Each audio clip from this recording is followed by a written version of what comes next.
morning and welcome to episode 184 of Blowback, Exposing Imperial Decline. I have my regular co-host Ian Cummer streaming live from a suburb in Moscow. And our special guest today is Max Parry, journalist and asset protection specialist working in Baltimore. So I believe it is noon East Coast time in Baltimore. I have 9 a.m. and it's probably 8 p.m. in Russia, but it might be 8 p.m. Perfect. Nailed it. Okay. We have a great program prepared. It is called 9/11 and the Manufacturing of a Global Threat. And that kind of hints at, our perception of 9/11 and, what and why it was. But Max Parry just published a great lengthy article on 9/11 at Covert Action Mag. That's a great magazine, and they also have a Facebook page, which I have linked to. They do great work there, and Max is a regular contributor to that magazine. But I would like to kick it to Max and have him provide a short summary of the article and the main points. I think there's some relatively new information regarding 9/11 that he speaks to in the article, but I know most of you guys have not read it, and so there is a link to the article in the description of this video. But Max, could you just try and get everybody up to speed on the basics? Sure, yeah. So the article I wrote in response to some of the recent developments that have happened with the court case related to the 9/11 victims' families, who it's been a long-running perennial lawsuit. It was actually filed, I believe, back in 2003. So we're talking over 20 years that it's been, being strung along. But basically, nothing to hide, Max. We have nothing to hide. Go ahead. Yeah, so the 9/11 victims' families brought a lawsuit against the Kingdom of Saudi Arabia. And finally, after a couple decades, a judge in the Southern District of New York, a federal judge, ruled that the lawsuit can proceed to trial because the lawyers representing Saudi Arabia basically could not account for why several Saudi officials who were in the United States in the lead up to the attacks seemingly were providing assistance to at least two of the alleged 9/11 hijackers, specifically when they were the first two that entered the United States and were living in California. Their names were Khalid al-Mihdhar and Nawaf al-Hazmi. And so basically, the lawsuit is now allowed to proceed to trial. And so it sort of regenerated public interest in the case. I mean, Tucker Carlson actually put out I believe it was like a 4 or 5 part series online where he covered some of this. That series I found to be very flawed, but it did have some good information in it. Actually, one of the main subjects of my article, he interviews in that series, and this guy Michael Scheuer, who he interviews in that series, was actually one of the main people I believe that was involved in the cover-up. So I think that there's some limited hangout sort of handling going on here. But so nevertheless, I wrote this article sort of trying to put the development with the court case, the fact that it's finally proceeding to trial. I tried to sort of connect it to some other developments that have happened in a couple years prior, where those two same purported hijackers who were on American Airlines Flight 77 that we're told went into the Pentagon, they had actually basically, what I argue in the article is that everything that the Saudi Arabians are said to have done was actually being done at the behest of the CIA or at the CIA's direction, because the National Security Act and the CIA's own charter forbid the CIA from operating on U.S. soil, ostensibly anyway. And so they were in a liaison relationship with the Saudi intelligence service, who were handling these two hijackers, because basically the CIA at the time, this is according to people like Richard Clarke, who was the counterterrorism czar in both the Clinton and Bush White Houses. The CIA was under pressure at the time to, what he said, he put it as develop sources or get informants inside Al-Qaeda. And so they were, there was a bombshell court filing. The Gray Zone did a big story on it a couple of years ago, that these two hijackers, the CIA had tried to recruit them as informants through their Saudi handlers, who were these people that this lawsuit is alleging were helping them, receiving them when they arrived in the United States, helping them set up living arrangements in Southern California, actually in my hometown of San Diego. It's actually a really small world coincidence, but like at the time, supposedly they were living in the Claremont Mesa section of San Diego. And as a teenager, I had a friend that lived in that neighborhood in an apartment complex that was not far from where they were supposedly living. So anyway, it's a small world coincidence. But so basically everything that the Saudis did was because they were in a joint black operation with the CIA trying to recruit these guys as informants. And so in my article, I basically argued, it's great that Saudi Arabia is now being, being finally held to task for this, but the families should really be adding the CIA and possibly the U.S. government to this lawsuit, because at the very least, they facilitated what was going on. And I go into great detail about how they were protecting them even from other law enforcement agencies. Specifically, it's said that there was basically after 9/11, there were these investigations into the, so-called intelligence failure. Why did the FBI, the CIA, say failed to stop them? And basically the mainstream narrative has been that it's just incompetence. They were Keystone cops. They failed to coordinate because there was institutional rivalry and also personal rivalry between, which I talk about in my article, Michael Scheuer, who was the head of the CIA's Bin Laden unit that was tasked with tracking him, and also the head of the FBI's equivalent squad, which was called I-49 in New York. That was headed by a guy named John O'Neill. And so there was a personal rivalry between those two because they had a disagreement on how to prosecute Al-Qaeda. Scheuer just wanted to basically expand the extraordinary rendition program or assassinate them. And O'Neill and the FBI, they wanted to arrest them and prosecute them, and so they weren't martyrs.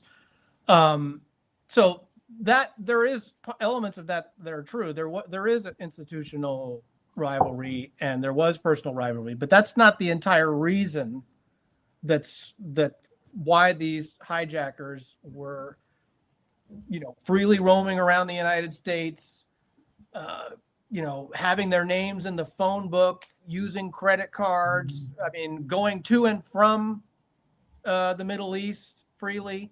The reasons that they were not detected is because the CIA and also possibly the NSA were protecting them because they were trying to recruit at least two of them as informants.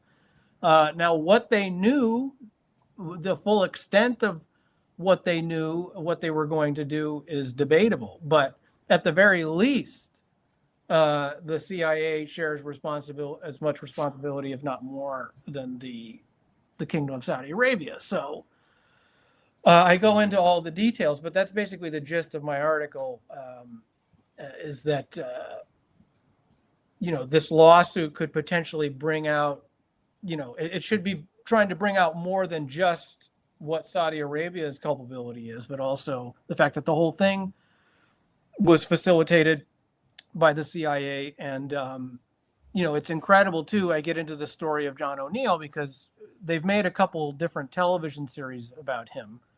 But basically, he was, prior to 9/11, in the last year that he was trying to apprehend bin Laden, he was forced out.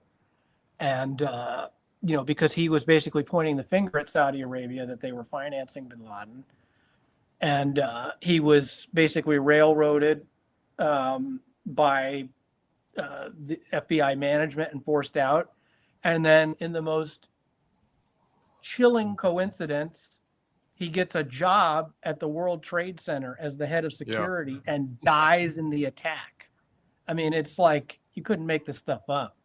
So, my article tries to just try and put the different pieces together. What I believe happened, which is that O'Neill's squad was very close to nabbing these sleeper cells that were, or at least learning of the presence of all these sleeper cells in the United States, but he was consistently blocked by not just the CIA, but also other officials. I mean, in the year prior to the 9/11 attacks, there was the USS Cole bombing in Yemen, which was a Navy destroyer that was refueling in the port of Aden Harbor in Yemen.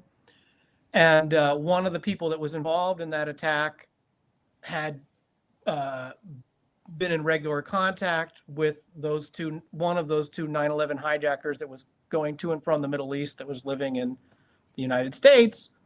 And, the CIA had photographs of them together, wouldn't show, the FBI investigators, the pictures of them together, wouldn't share any information, that would have basically blown their cover. I mean, it was so obvious that these guys were assets being protected every step of the way.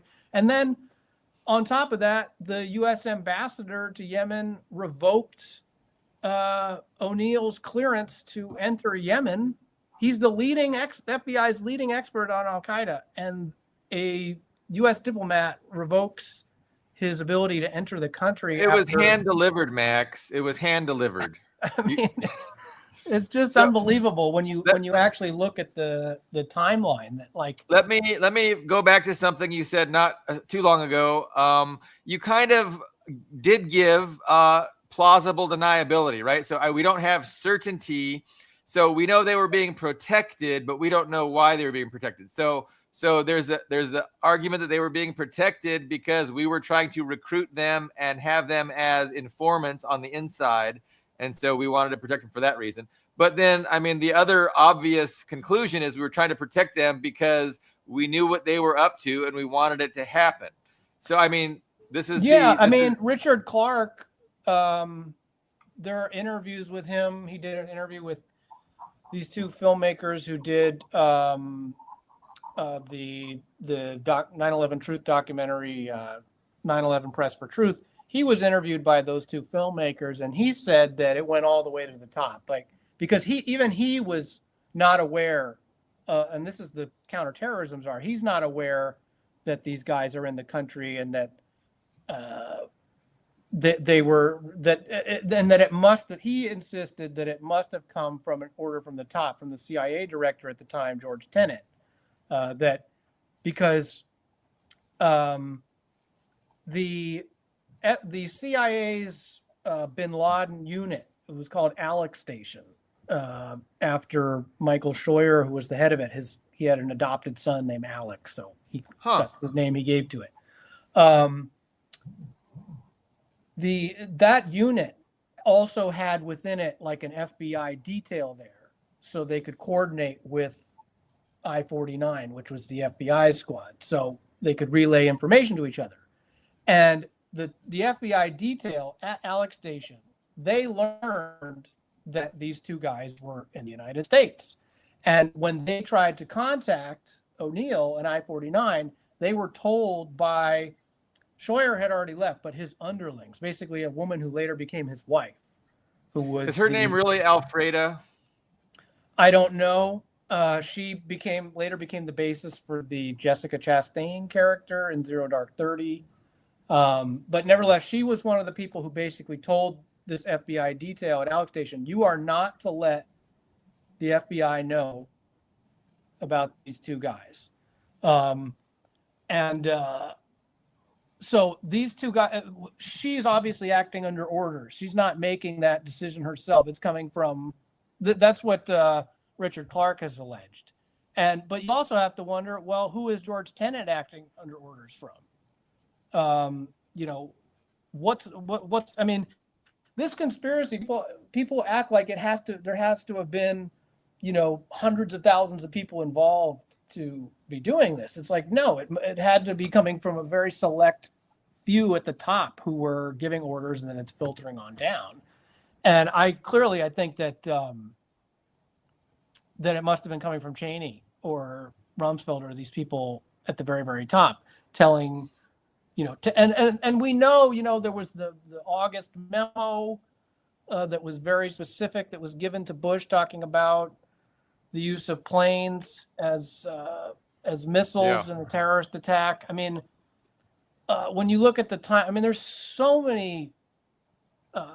Saudi Arabia wasn't even the only people that were. I mean, the Saudi government wasn't even the only government that was helping the hijackers. I mean, the Pakistani head of intelligence was wiring money to Mohammed Atta, which I mentioned in the article. Pakistan has not been sued by the 9/11 families, by the way. So, I mean, there's a number of. There's so much involved in the cover-up that it's like, where do you even start? But I think when you get down to the specific details, it's very clear what was going on here. Now there was that lawsuit, Flight 93, I think it was, that did sue the federal government, and they settled out of court, which saved the government from having to provide information that they would have been ordered to provide in court for the case. That's considered a very significant. I unfortunately don't remember what year this happened, but it was. I want to say that judge was the same judge that's now presiding over the Maduro case. Yes. Oh, really? Wow. Same judge. Yeah. So he's going to do the right thing. They trust him to do the right thing. But Max, I did ask you about. So maybe I was reading your article wrong, and this is so not an important point, but I'm fixated on it. So Michael Scheuer's current wife, I thought your article said Michael Scheuer's current wife, her name is Alfreda. Yeah, well, she was at the time she was Alfreda Bukowski, but yes, she has since married him. Okay. She was basically like his disciple. He left because after the U.S. embassies were bombed in Africa, East Africa in 1998, the United States launched what was called Operation Infinite Reach, where they targeted bin Laden's training camp in Afghanistan, which the CIA had built back in the 1980s, yes. And then they also targeted a pharmaceutical factory in the Sudan. And basically, Alex Station and Michael Scheuer had helped develop the intelligence that claimed that not only was bin Laden going to be present at his training camp in Afghanistan, but also that this drug complex was like manufacturing chemical weapons and WMDs and so basically the Clinton administration, which obviously also had the Lewinsky scandal going on at the time, bombed the factory. Turned out it had nothing to do with bin Laden. It produced most of the Sudan's like life-saving medicine, so it caused a huge chaos there and health crisis. And so it was a total embarrassment and disaster. And then Scheuer was kind of like retired early, let's put it that way. But Bukowski was one of the people. Well, first this guy named Richard Blee succeeded him, but then later on, Alfreda Bukowski, later Alfreda Scheuer, she succeeded him as head of the bin Laden unit. And, and then she was immortalized on the silver screen in this pro-torture movie that actually, there's a book by journalists Tom Secker and Matthew Alford called National Security Cinema that talks about the close relationship between the CIA and the military and Hollywood film productions. And that film in particular has like a whole chapter devoted to it, how it involved unprecedented collaboration between the CIA and Hollywood film. And, that movie was, even though it got an Oscar nod, it was widely criticized for, this misleading propaganda that torture leads to reliable. Torture is good, yeah. Not that it's good, but it leads to reliable intel, which is of course not true. I mean, a famous example I think is what's his name? One of the guys that's detained at Gitmo, Abu Zubaydah. He under duress and torture, he confessed to killing Daniel Pearl, the Wall Street Journal reporter. And then when they knew full well that it was committed by somebody else, but of course he confessed to it because he wanted them to stop torturing him. And most of these cases, like the supposed 9/11 mastermind, Khalid Sheikh Mohammed, he was waterboarded almost 200 times. So, of course, he confessed to having orchestrated the whole thing. But now that whole case is tainted. I mean, he's been sitting there for 20 plus years at Gitmo.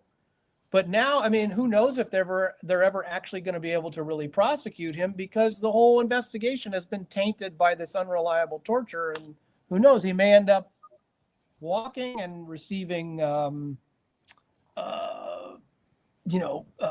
reparations, some kind of payment for being imprisoned for 20 plus years.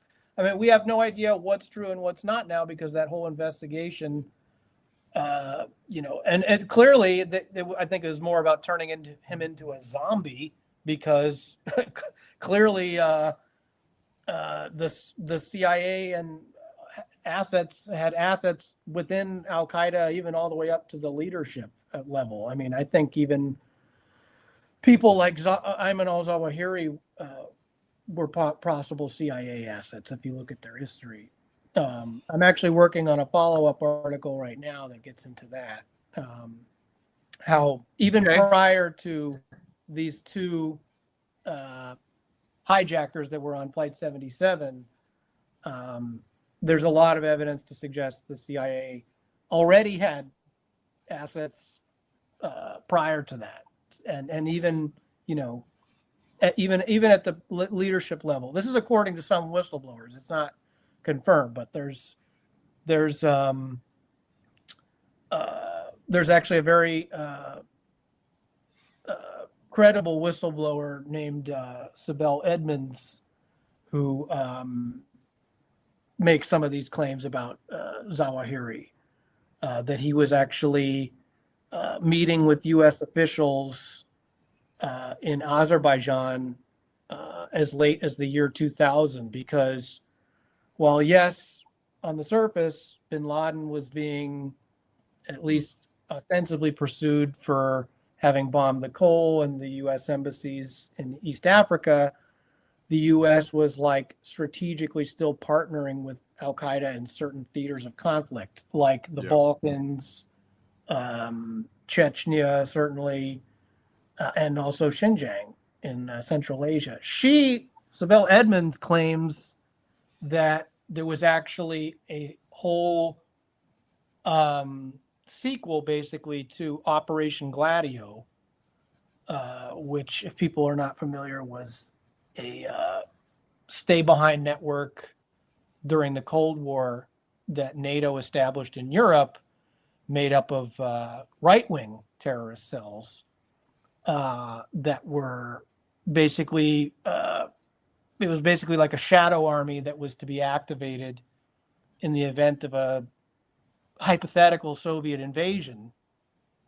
Of course, that invasion never occurred because there was never any intention of the Soviets to ever invade Europe. But what these groups did in the interim, for instance, in Italy during the years of lead, they committed numerous false flag terrorist attacks and then blamed them on left-wing groups. If people don't believe me, you could watch a very good BBC.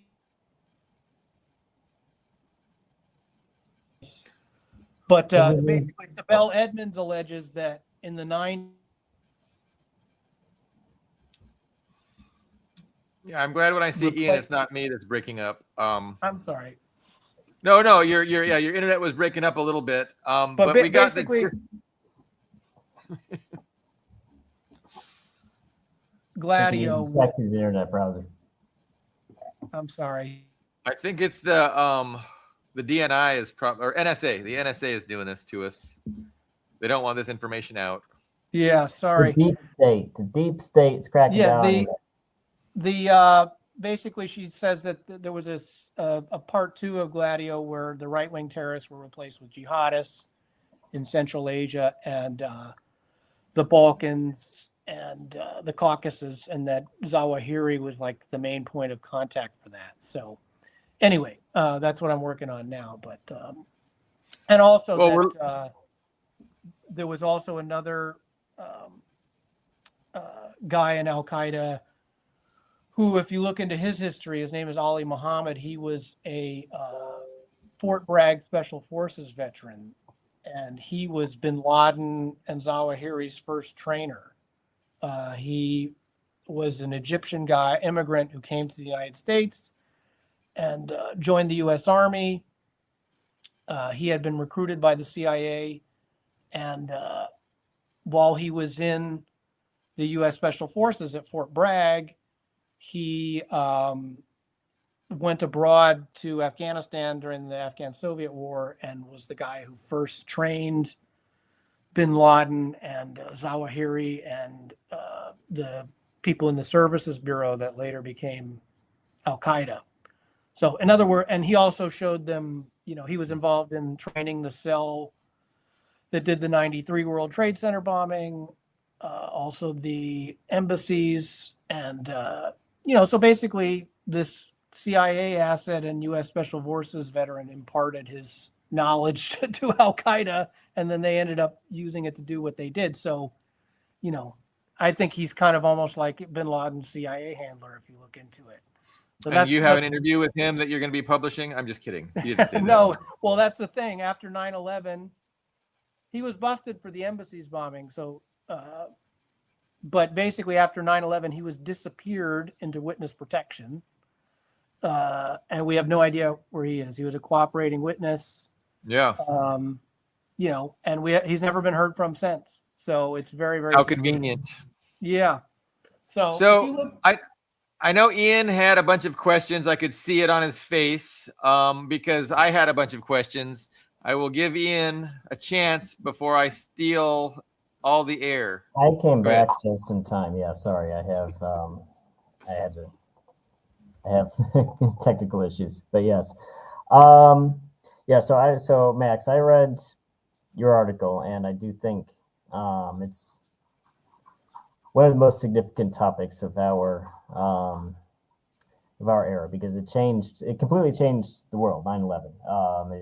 It was the justification that led to the invasion, the direct invasion of Afghanistan, which I'll mention was based on extremely shoddy evidence, and they didn't even give Afghanistan the opportunity to deal with the evidence that they were even involved and respond to it. Then Iraq, for some reason, we had to take a detour to Iraq because of weapons of mass destruction. We had nothing to do with 9/11, and so on and so on. I do want to add that what you said about Gitmo. It's amazing that there's still, people who were arrested and detained in the early days of the War on Terror, which started in 2001, are still there. Yeah. In many cases, if there's somebody who's legitimately a terrorist who's responsible for the deaths of innocent people, absolutely keep him in prison forever. I don't care. But there's a lot of people where it's debatable if they had even done anything, and there's not even an attempt to say, did this person actually do anything? Is there even a reason to have him in prison? And no one really cares. No one's even really protesting. There were, I guess, some protesters, or some people unhappy about it years ago, but it's just completely off the radar screen now. it's astonishing. I do want to say it's sort of like just become. I mean, I remember when 9/11 happened. We take it so much for granted now, but at the time, like even the creation. I mean, that's what's so funny to me about the whole abolish ICE movement is that I remember when there was a time where the very creation of not just the Homeland Security Department, but the TSA, people were saying this is unconstitutional. This is based on the Heimatschutz of Germany, the whole Homeland Security Department. And now it's just accepted as it's here to stay forever. We just need to get rid of these individual branches like Immigration and Customs Reform. Why is the conversation not getting rid of the DHS to begin with, the whole thing? Because it's totally in violation of the Constitution. It had no reason to be created. And now these things are just here forever. I mean, it's just the paradigm shift that occurred with 9/11. Now it's just a permanent part of our everyday politics now. And that event was cataclysmic and paradigm shifting. And your allegations are so outlandish and unbelievable. It's like, what are you going to tell us? That there was no babies in incubators being ripped out by Iraqi troops, Max? So that's my first point. My second point is your last name Parry Stein? Because you're covering for Israel, Max. You're covering for Israel. You're blaming Saudi. You're a misdirectionist. Well, I do. Of course, that's the accusation that you'll get if you even talk about the Saudi angle, even though in my article I do mention that, yes, there was clearly at least Israeli foreknowledge, possibly. Everyone knows about the dancing Israelis case, also the bizarre circumstances surrounding this operation where apparently Mossad agents were posing as art students and infiltrating U.S. government agencies, and also seemingly eavesdropping on the hijackers or sort of following them in their. I mean, these art students were very suspiciously in locations where all the different, 9/11 hijacker cells were present. So yeah, clearly and obviously everybody could see how something like 9/11 benefited Israel. And I mean, Ehud Barak and Benjamin Netanyahu, they were all practically boasting about it. Years ago, I actually had Israeli art students knock on my door. I swear to God. And they came in and we talked, and I'm like, I brought up the Palestine issue, and they're like, no, that's Israel. It's Israel. And Jerusalem is the capital. And I was saying, well, we don't really recognize Jerusalem as the capital. But anyway, that's an aside. So yeah, I mean, most people are going to think that, it's they see the Saudi thing as a distraction for Israeli involvement, and they want to blame Israel. And so when typically that crowd kind of blames Israel, and they kind of vindicate the United States, right? Like, it wasn't the U.S. doing it, it was Israel doing it. But from your article, it seems that there would have definitely had to have been, United States government involvement. The other question is, did these towers, how did they come down? Were there explosives in them? Well, that's a whole other Yes. question. I mean, I would defer. I mean, I myself, I mean, even with the big, I think Fed encouraged narrative in the 9/11 truth community, of course, is the no planes people.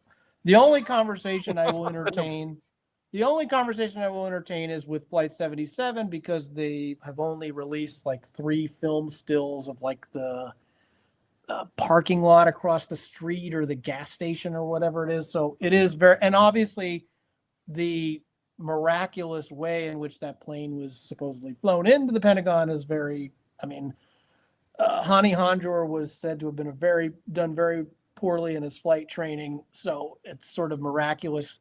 So I will entertain conversations about that. But yeah, there are numerous everyone's got their own angle. I mean, as far as the Israeli thing goes, I do definitely think there was foreknowledge and possible involvement. Yes. I mean, I also think there was involvement with Pakistan. But I think ultimately it comes back to the U.S. government, what they allowed to have happen on their own soil. I think it's a really reductionist argument to say that Israel was the main orchestrator of the whole thing. I mean, it's similar with the Kennedy assassination. It's like, is it possible that Israel was involved in the Kennedy assassination? Yes, but that doesn't discount the Cuban angle, the organized crime angle. It doesn't discount the CIA. I mean, this is the idea that it was just Israel at the end of the day because they also benefit from it does not. It to me is just a reductionist argument and fails. It's really oversimplistic. But no, I don't discount that at all, and I think it is very relevant. And the way that those purported moving company Mossad guys who were cheerleading, were cheering in New Jersey across the Hudson River. Yeah, like that's very suspicious. And the way that they were just deported and no investigation was done. And as far as the way that the buildings came down, yes, since the day that it happened, I've had my doubts about that. I mean, I would defer to the architects and engineers for 9/11 Truth. The head of that organization actually shared my article on Twitter or X. I would defer to them. I mean, there does need to be an investigation into that as well. I mean, you don't have to be a genius to. The way that those buildings came down was very, very strange.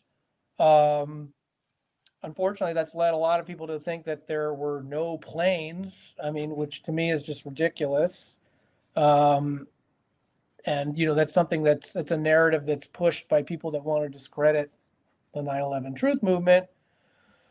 Well, I'm not an engineer. I don't know anything about aviation, but neither do I. Well, I mean, the thing is that when it comes to details like that, do you need planes? I wouldn't even say, I wouldn't without being an expert, I wouldn't even definitively say one way or the other. I mean, because planes, of course, are obviously fast, almost faster than you can see them. It's just the main thing is that the buildings were, I think, they're brought down by explosives. It's really at this point hard to deny that there was some controlled demolition. And I feel it certainly seems possible. I mean, especially, I mean, the dead giveaway with that is Building 7 because it only had structural fires, and I mean, I remember seeing a video of Building 7 like a few hours before it came down. Like a film crew went in there, and there was like a U.S. Secret Service agent in a hazmat suit, and there's like blaring alarms going off because of the fires, the office fires upstairs, and the idea that the building was about to come down just seems ridiculous. I mean, supposedly it's so hot from these fires that also that's another thing. I mean, Tucker Carlson's documentary even got into it, but there's audio. Office furniture. Yeah, well, there's audio of firefighters on 9/11. I guess one of the firefighting units managed to get up to the point of impact, or very close to it anyway, on whatever floor number it was. And you can hear audio of firefighters saying, this is really bad. It's a really bad fire. It's very hot up here, but I think we can get this under control.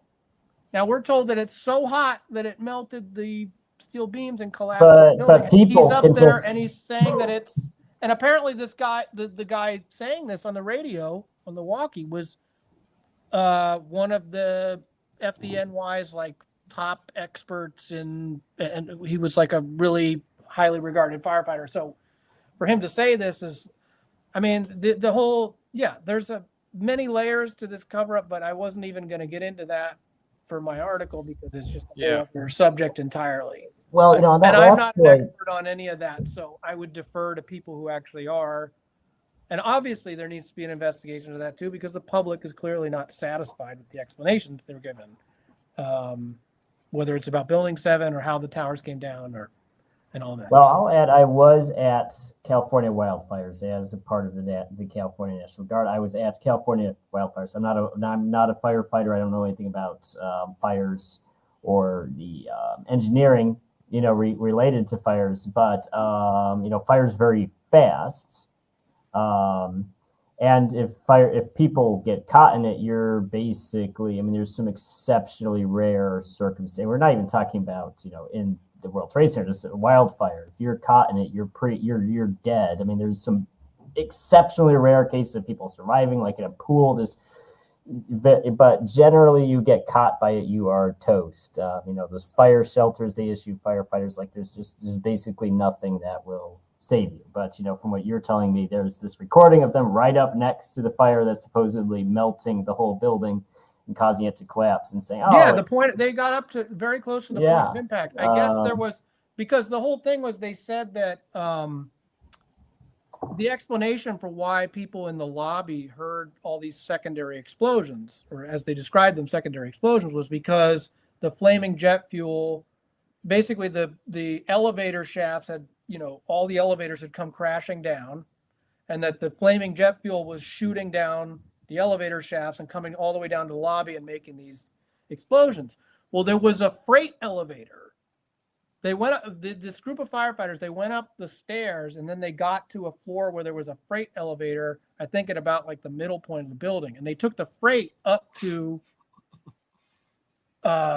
near the point of impact. And they got up to, or I think it was the other way around. They took the freight from the lobby up to the middle point, and then they took the stairs up, and they got near the point of impact in one of the towers. I'm not sure which one. I think it was the first one that collapsed. So the tower that was hit by United Airlines 175. So they got near there, and there's audio of it. It's very suspicious, that alone. How could they possibly have gotten up to? And there's people that survived, a few people that survived in floors above. That managed to come down. Not many. Most people that were on floors above the point of impact died, but there were a few that did manage to make it down. So, I'm just trying to pin down what we can have certainty about, and what, we can assume is true, and then what, we're not sure of, but it doesn't matter. And so to me, I'm not sure how the buildings came down, but I don't think it really matters. What I think we can be certain of is that, like you said earlier, there are, people at the highest level of the U.S. government that clearly had foreknowledge and were interested, and have been interested ever since, in covering up and obfuscating, the reality of what happened, which of course, causes suspicion. And I think it's safe to say that, like you said, Pakistani intelligence was involved, Saudi intelligence was involved, Israeli intelligence was involved, and definitely U.S. intelligence was involved. And so this is all consistent, with our worldview, our Marxist-Leninist worldview, where we understand that the ruling establishment, the capitalist class dictatorship, has nothing to do with the liberal nonsense that liberals, are indoctrinated to perceive reality as, a government that's representative of the people, and you have national sovereignty, and they're here to defend us, and they would never allow anything like this. So, all of the facts that we can be certain of are inconsistent with a liberal worldview, but they're entirely consistent with the worldview of communists and people who see, reality in terms of a class-based dictatorship who is interested in maintaining their dictatorship and organizing things in a way that benefit their interests. So how are they going to benefit from 9/11, Max? Can you explain that one? Well, I'm really glad you mentioned that, because, being on the left and being part of the 9/11 truth movement myself, it has, in sort of a weird way, I think, at least not so much during the Bush years, but in the years since, it's sort of become stigmatized as like a right-wing movement somehow, or a libertarian-dominated movement, or I think it goes across the political spectrum. But unfortunately, there are a lot of people out there who purport to be on the left or Marxists, who have this idea. I mean, Michael Parenti just died. He was very good on this in describing how there's a lot of people on the left or who ascribe to Marx or claim to anyway, that seem to have this idea that there's an inherent conflict between what Parenti called like the structural and the functional. That is, that if you recognize that capitalism as a system has a ruling class, and that we live in this system that favors one class over others, that somehow getting into things like the Kennedy assassination or 9/11 or these events where there's a cabal or a conspiracy somehow is like diametrically opposed to a overall structural critique. When to me, it's the exact opposite. Something like Marxism does, that you could call Marxism a conspiracy theory. This idea that the ruling class gets together and conspires against, in their interests, so yeah, I don't see it at odds with my own, the political. I mean, I'm very open about the biases that I have and the angle that I'm coming from. And yes, most people who are involved with 9/11 truth, unfortunately, it is, I would say, somewhat disproportionately like of a libertarian or bent. But it really should be, in the early days anyway, at least during the Bush administration, it was a very much more across the political spectrum, and I would say equally, because this is in the interest of the American public as a whole. It's not a left-right issue. It's a very much applies to everybody, and everyone as an American should, as a human, should want to know what happened with this event that was used to launch these illegal wars afterwards, and impede on our civil liberties and so on and so forth. So I think that finding out the truth about 9/11 totally fits in with something like, what you and I happen to be Marxists. Yeah. I don't see it as, and the Kennedy assassination is very similar. I mean, people like Chomsky would, and Alex Coburn and other people who were on the left were really tried to stigmatize Kennedy assassination conspiracy theories, and to me, those people are very misguided. And, it makes perfect sense to me. Of course, the ruling class gets together and, especially, the idea that there is, we live in ostensibly a democracy. Of course, we all know it's not really a democracy.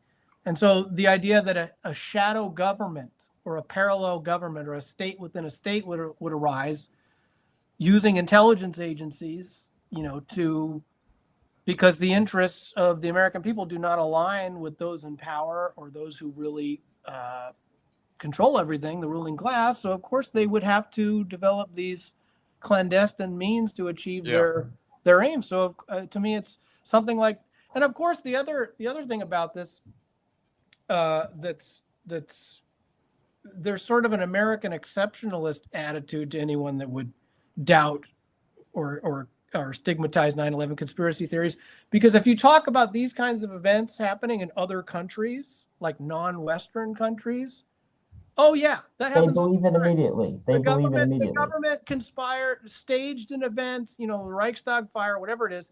They staged an event to consolidate power and crack down on the population and take away their civil. If you say that this happens in, I don't know, some country in South America or the Middle East or Russia. Yeah. I mean, that's the other thing. The problem with all those buildings catching on fire is they never collapse, Max. Yeah, or they'll say, Putin staged all the biggest bombings. Yes. Yeah, the apartment bombings. They say that Russia staged the apartment bombings, even though that's clearly not true, or at least it's not the way that they say it was. Well, and the thing about the difference between the Chechen terrorism and the 9/11 terrorism is that there wasn't one singular thing the Chechens did that provoked a Russian response. I mean, they did multiple things. They did school shootings. They did terror. There's multiple terrorisms. There's the invasion of Dagestan. With 9/11. Which had happened before. That's what I said. Before, yeah, there was already a casus belli to respond and militarily retake. And the Bin Laden's representative actually in the Chechen separatist movement, this guy Ibn al-Khattab, I've written about this as well. You guys had me on for that. He said, we are going to bomb Russian cities, plant bombs in Russian cities. Now, I don't know. Maybe there was some funny business with the FSB. There was an incident where they said it was to test the public's vigilance. I mean, law enforcement does do drills all the time where they, plant the dummy bomb. And, I've heard about this just doing security myself. I've heard about incidents where, they do active shooter drills now with a fake active shooter. It's crazy. I think it's kind of dangerous and kind of puts the public at risk, but they do these sort of drills to test the public's vigilance. That's what the FSB said went on, because after the apartment bombings, there was, I guess, another incident where the FSB was supposedly caught with a dummy bomb at another complex or something. So there began to be these conspiracy theories swirling that the FSB had done the apartment bombings. Maybe there was some faction within the FSB that wanted further casus belli going to Dagestan, because they had already invaded Dagestan. Actually, the local population there really fought back against militias. Yes, I think the main thing is that so there was a lot. The Chechen, and what I find interesting is that these same guys who are extremely it's a war of Western civilization versus Islam, and we need to paint our bullets with pork grease, pork grease. Those guys. You ask those same guys who literally think Islam is the biggest threat, human civilizations ever faced, will turn around and say, oh, those poor Chechens, the Russians were so mean to those poor helpless Chechens who wanted to be free and democratic. It's you're talking the craziest of the crazy. The Taliban was the only government to recognize the Chechen Republic of Ichkeria, because it was so ultra conservative and overrun with drug trafficking and the mafia, and they had a very strict interpretation of Sharia law. Only the Taliban would recognize them. And this idea that they were trying to create this democratic country, because they're going on and on about how Kadyrov is so supposedly persecuting gay people. It's there wouldn't be any gay people had the Chechen separatists taken power, because they would have all been killed. So it's they weep about the Russians were mean to Grozny. Well, yes, the Russians were mean to Grozny, but is it worse than what was done to Fallujah or any other? Raqqa. Under Yeltsin in the first Chechen War, the Russian bombing of Grozny was very brutal. He was not interested in resolving that conflict. He was trying to use it for his political gain. And also there was arguably nuclear blackmail going on, which is why they didn't go in fully. There was concern that the Chechens had somehow acquired loose nukes that I think that's BS, because we never heard of those nukes again. But it didn't come to pass. But it's the reason why, part of the reason why anyway, that Putin just when Putin took power, they just went in there and got rid of the Ichkerian government and the Islamists and whatnot.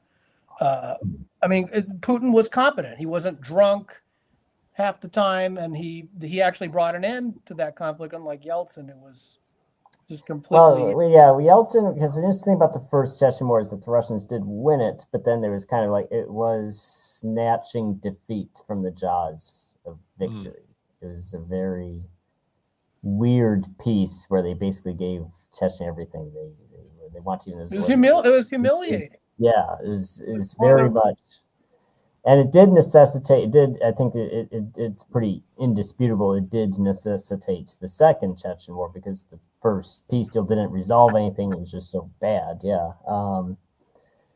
So Daryl's just pointing out that the Washington Times article saying that Mossad has the power to do false flags, to attack American interests and then blame Arabs, and of course they do. But I just don't think they would do that without the consent at the highest levels. Well, also, the Washington Times is owned by the Korean Unification Church. It's the Moonies newspaper, which is a right-wing cult that has all kinds of ties to intelligence agencies itself. So, I mean, that's not just automatically discounted. I'm just saying I want to see other sources. But again, obviously that's partly true, but that reality though is consistent with the worldview. It's not like that fact doesn't contradict what we think about things. And so that's what I want to do. I want to kind of provide a little bit of context because I feel, Max, that I asked you a question that you did not directly respond to. So I'm talking about motive, right? So why would the United States push this? So let's look at the context, right? So it was the Cold War. We had the Cold War, 1989, 1991. The Cold War ends. But the thing is that, what are the interests of the ruling Western establishment? The ruling Western establishment still has interests. They have interests of global domination and subordinating, other societies, controlling other resources, controlling other governments. So they need a military industrial complex. They need a global military, and they don't really have a justification because they understand that people want a peace dividend. People want to invest money in high-speed rail, a healthcare system, an education system. So they don't want to relent on this constant, propaganda that the United States is under attack, and we have to invest in intelligence, in an empire, in a violent military empire. And so, how do you justify? Once the Cold War is over, once the great enemy is defeated, once it's the end of history has been achieved. What are we going to do to further our interests? Because, we've got to justify that. And so, I just see this event, the 9/11 event, as a big, justification that they could always point to say, see, we don't have peace. There's dangerous elements out there, and we have to invest in this global military empire. And the Project for a New American Century, rebuilding America's defenses. That's why there's so many theories about that, because they describe in their, that think tank in their big manifesto, they basically the need for a new Pearl Harbor event. They needed a cataclysmic, paradigm-shifting event. A new Pearl Harbor is the way they chillingly put it. And that's exactly what happened. And the Bush administration was filled with people from that think tank and the neoconservative movement.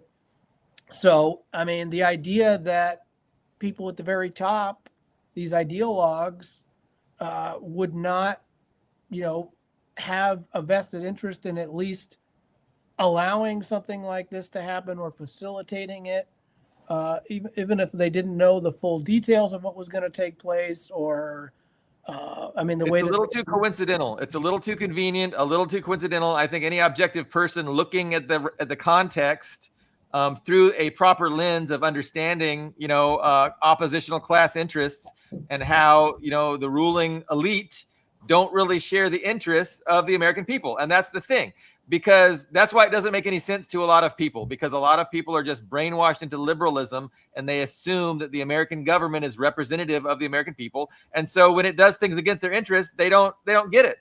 They try and figure it out, and they have all these theories to explain, oh, it must be Israel, because our government wouldn't do that. It's got to be Israel. It's got to be that's actually a very good point. It does seem to be the case that a lot of the people that really overemphasize the Israeli role. Not that there wasn't one at all, but they overemphasize it. Yeah. Do seem to have a sort of do seem to come from a perspective that is sort of American exceptionalist, and they don't want to face the fact that the United States government probably played a much larger role than the Israeli, and then they assign this sort of omniscient or all-powerful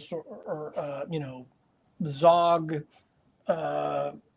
idea about Israel, and when it's really more of a symbiotic relationship. Yes, Israel does obviously have unprecedented sway over the United States government. No one's denying that. But the idea that they completely dictate U.S. foreign policy, including, or that they are the completely behind, if there is a state within a state, that it's not an American ruling class that's directing it, it's an Israeli cabal, I think is, just very naive. I mean, of course, the neoconservative movement is ultra-Zionist. That's also the case. But, there's also just as many Arabists, that goes back to the 50s and 60s, where there was a conflict even within the U.S. government and the CIA. There were Arabists, and then there were also people that wanted to shift to Israel.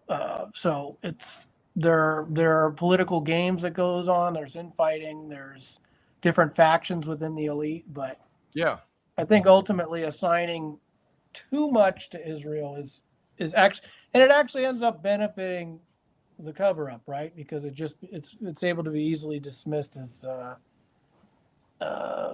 just anti-Semitism or whatever. But there were multiple governments, including our own, involved in the cover-up, and hopefully this lawsuit can at least regenerate public interest. I mean, it really has, but not to the extent that it should.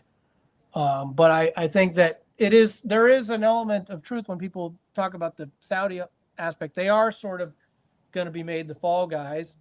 They already sort of are, with the way that someone like bin Salman has been villainized in the American media, but the way that he's treated as like an anomaly, or like they're all like him. He's just the most brazen as far as like the Saudi rulers. I mean, the Khashoggi killing. I mean, I think that the Khashoggi killing was very much related to 9/11 because Khashoggi was actually friends with bin Laden and interviewed him several times in the 90s when he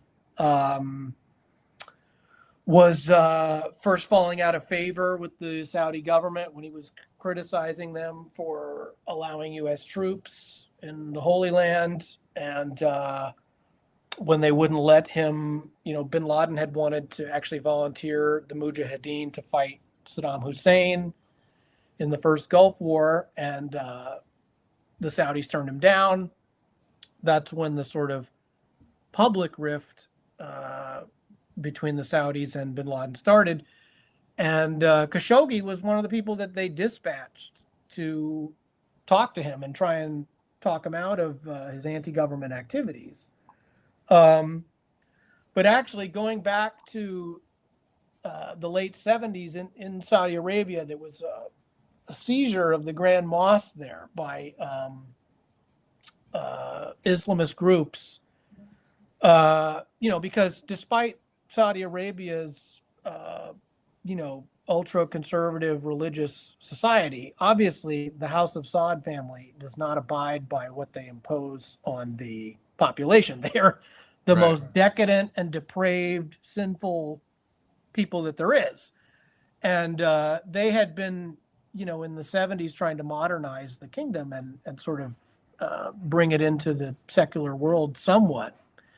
And a lot of that's related to the petrodollar. And of course, there were a lot of Islamists that were very, very upset. And so they seized the Grand Mosque, and there was a big shootout. But ever since then, the Saudis have had, the House of Saud family has had a very strategic relationship with the Islamists. It's kind of like the Nazis in Ukraine and the Zelensky government. There's this threat that if and basically the Saudis, the House of Saud has to, empower the Islamists to protect themselves so they can remain in power. They have this agreement. It really goes back to the agreement between the House of Saud and the founder of Wahhabism centuries ago, and that's continued. And so that's the relationship between a group like Al Qaeda and the House of Saud, and why they covertly finance them is because they have this sort of there's a protection racket basically going on, and there's this fear that they could be overthrown at any time, and so in order to maintain their kingdom, they fund these groups, they help them, and so there's a lot of confusion about that. A lot of people don't understand the Saudi motivation for funding a group like Bin Laden, but it really goes back to that, I think. But the Khashoggi killing, his uncle, Adnan Khashoggi, was a major arms dealer, and he was involved with all kinds of deep state corruption in the United States and around the world. And so Jamal Khashoggi, I think, for years was a propagandist for the Saudi regime, with Washington Post. And he finally started to make some mild criticisms of the KSA. And, that's been the mainstream narrative, was that he was criticizing their human rights record, and that's why they killed him. When in fact, I think that might have been part of it, but I really think the reason was because he had a lot of dirt on the Saudi government related to its involvement in 9/11, but also stuff about his uncle being involved in like the BCCI scandal in the United States. He was an arms dealer and involved with like the Safari Club. I mean, Jamal Khashoggi had all kinds of dirt about the ruling elite. So I don't think the way that he was killed, it was about sending a message to people who have that kind of classified knowledge, like that this is what will happen to you, even if you are a scion, of the Saudi elite, and that's who reigns over there. And so this is who our government's in bed with. We've been trading weapons for oil since the 1930s when Roosevelt was in power. So the idea that Israel is the only government that has unprecedented sway over the U.S. is just simply not true. There's multiple governments that do. Turkey has a very powerful lobby as well. That doesn't mean that Israel doesn't surpass the Saudis or the Turks, but it's still, I think a lot of foreign governments ultimately have who we maintain this sort of Faustian bargain with, this strategic alliance, unholy alliance. I think those are maintained because these governments blackmail each other. They know they have various dirt on each other. And, that's what everybody says about Israel, as far as they at least have dirt on the Kennedy assassination or JFK or 9/11, or, it's certainly the case with the Epstein files. We know Israel's connections with that. So, we are ruled by a criminal mafia state, a hidden government. So comprised of many factions, right? Yes. And there's infighting, and ultimately, they come out with a strategy. They fight over the strategy. They fight over policies. Ultimately, they decide upon who's going to be the figurehead. It's Trump now, and what policies we're going to pursue. Is it going to be, is Israel first, or is it going to be, Saudi Arabia first, or are we going to, what are we going to do with Iran? There's a lot of people. Look at the way look at the way Trump, taking the Qatari plane. And he's playing the Arabists against the Zionists. He's maneuvering. He's actually a much savvier politician than I think people give him credit for. He sort of rules by chaos. But yeah, just look at the influence even within his one administration with the Gulf monarchies and with Kushner and the Israelis. The point is, this reality we're describing is not compatible with liberalism, right? This isn't what liberalism teaches. And so I just liked, because most people are indoctrinated into the religion of liberalism and they don't know how to conceive of things outside of that framework.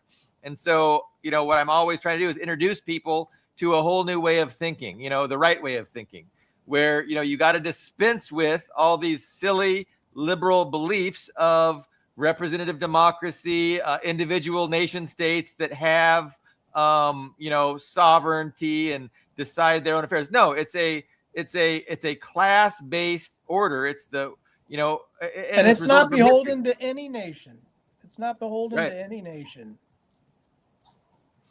I mean, so that's one of the points that I constantly like to hit on and make clear, just because, of the mindset I'm constantly running into on social media. And so it's important to understand the nature of this Western empire, this Western ruling class establishment, and how they operate. And it's comprised of many factions with competing interests, but a lot of overlapping interests. And the overlapping interests include, maintaining themselves as the ruling class and, really have an antipathy for democracy, really hate democracy. They do not want a government that actually represents the people. And when they're threatened by that, they attack it. And that's one of the overlapping interests, is to keep democracy from happening wherever possible. And so now on the planet, we have the biggest democracy in the world is China. And so I think, we're seeing how the West is maneuvering and shaping the battlefield for a future conflict with that democracy, because that democracy just represents a threat to their mafioso dictatorship, elite oligarchy, Western imperialist system, for lack of a better term, that has been in charge since 1945. But that's a point I like to hit on repeatedly, and I probably sound like a broken record, and I can tell I've already caused Ian to have a nap, even though his eyes are open. That's okay. No, I'm listening. It's not boring. I think, again, you have certain... ideological. Well, I think maybe on certain things you're overly optimistic. I'll say that. But yeah. So where else do we want to go with this? Well, I like contextualizing it. 9/11 was a huge event that justified more imperialism, less civil liberties, less democracy, more spending for the military-industrial complex. Go ahead, Max. I was just going to say, I think that, with all the whole discourse that's dominating politics right now is the way that the U.S. is declining, right? That the way that U.S. imperialism is not able to do the things it once was. Just look at this disaster, this ridiculous attempt at regime change in Venezuela. The United States is not the hegemon it once was. By all accounts, we're declining economically and militarily. Well, maybe not militarily, but at least as the preeminent superpower, it's fading.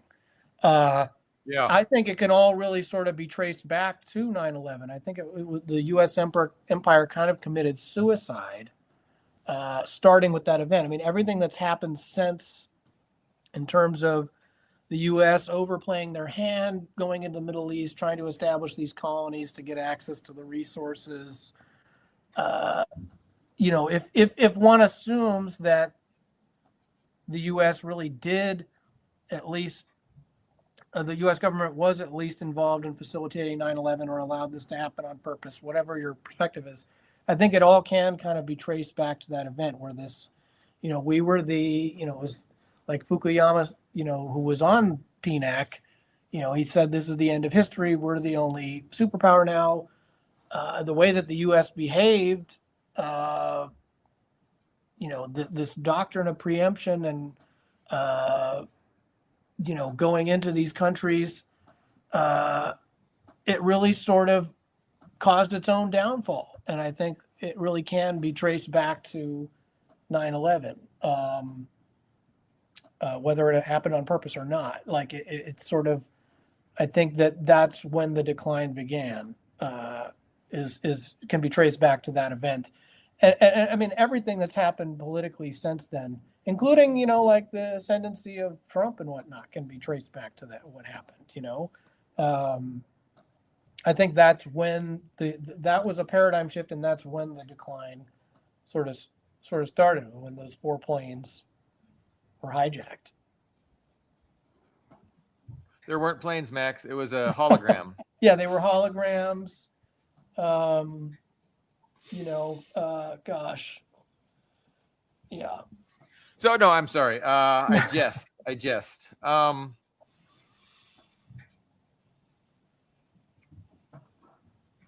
I think we did good. Okay, so I did want to plug you. You have your own podcast, Max, and a lot of people probably don't know about it because YouTube, strangles the algorithm. And so what is it called? Can you remind us? It's called Captive Minds. It's myself and this other young journalist named Shayna Batterson, who also writes for Cam. We were both on another podcast together, and we left that podcast and started our own. And yeah, we discuss everything from espionage and the Cold War and CIA support. Our last episode was on, the kidnapping of Maduro and the CIA's history of involvement in drug trafficking from Afghanistan to the Vietnam War to Central America. The episode before that, we did an interview with a guy named Ryan Perkins, who wrote an article about the CIA, how it created the New Left, and and also the way that the political right is sort of confused about it, and with this like cultural Marxism trope that they think that like the Frankfurt School and co. are like authentic Marxists, even though like what they did had very little, if anything, to do with Marxism. No, our government is communist. Totally, man. Our government is communist. I mean, yes, look at the planks of communism. Yeah, Marcuse was a communist who infiltrated the CIA. Yeah, that's why you have wokeness. So yeah, we interviewed him. That was actually our most popular episode, I'd say. It got widely shared and got a lot of views and stuff. But yeah, we talk. If that's your cup of tea, that's what we talk about. Yeah, it's Captive Minds. We're on Substack and YouTube as well, so you can check me out there. And then, like I said, my writing is syndicated at Cam. And you got part 2 of the current one you're working on right now. I'm working on a second part, which primarily focuses on Ali Muhammad, who was the Egyptian boxer, U.S. Special Forces veteran who was bin Laden's first trainer. That's what part 2 is about. So it'll be about how... Not to be confused with Muhammad Ali, the boxer. Sorry, my bad, Max. Yeah. Okay. Not Muhammad Ali. Not Cassius. What about Daryl? I agree with Daryl. Like it's like I'm not convinced that a plane went into that tower. Like at the angle and how difficult that maneuver would be. Yeah. And the fact that I'll entertain that. I mean, it's when people say that there were no planes going into the towers. I'm like, okay, I can't take you seriously. But the Pentagon, it's where we don't really know. And United 93 is another one we don't really know. I mean, yes, that's a weird one because I mean we were told no debris. We were told this story about, that's the one where passenger revolt, and also there was only 4 hijackers, not 5. Also, the guy that was the hijacker pilot on that one, there's reason to think that he might have gotten cold feet. I mean, they took forever to finally hijack the plane. If you look at they took way too long, and by the time they had hijacked the plane, supposedly the passengers knew about the other planes, so they supposedly. And that's the one where the cell phones magically work at high altitudes. Well, they said that all of them had. There were phone calls placed on all of them. Yeah. I mean, there were phones on airlines back then, but it was you had not cell phones. Not cell phones. You had airlines. Even now, my phone does not work on the plane. plus Yeah, years there's later. a lot. There's a lot of questions. I flew to Hawaii and they had Starlink and it was free and it was easy and my phone worked like a regular phone through the whole flight. It was amazing. And I've flown there a lot, but it happened one time and I don't know why they decided that flight they were going to let us have access to Starlink. It was so easy. You didn't have to log in. You didn't have to create an account. You just hooked up to it and then your phone worked like normal. But I'm glad we could, clarify the no planes thing because we're not talking about, the Pentagon. We're talking about World Trade Center 1 and 2 and the allegation that those were holograms. We're kind of making fun of that. I mean, there's digitally enhanced. There's a whole channel that's WTC enhanced videos. They've gone back and digitally enhanced the footage. There's photographs where you can even see the fucking United Airlines logo. I mean, it's like the idea that they were not planes. I mean, it's just. Yeah, it's retarded. But the Pentagon is different. The Pentagon could have been a missile. Until they show the. I mean, the idea that they only had one surveillance camera on the Pentagon, I find. I mean, they have footage. They need to release it. Until then, the public.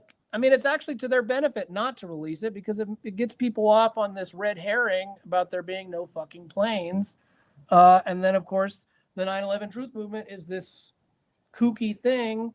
That's I think one of the reasons why it's taken 20 fucking years for the 9/11 victims' families to finally get this lawsuit is because you have people discrediting the movement with, these theories that just shut the whole conversation down, and it's not serious. So, finally the public is getting over the 20 years of stigma that's been attached to even asking questions.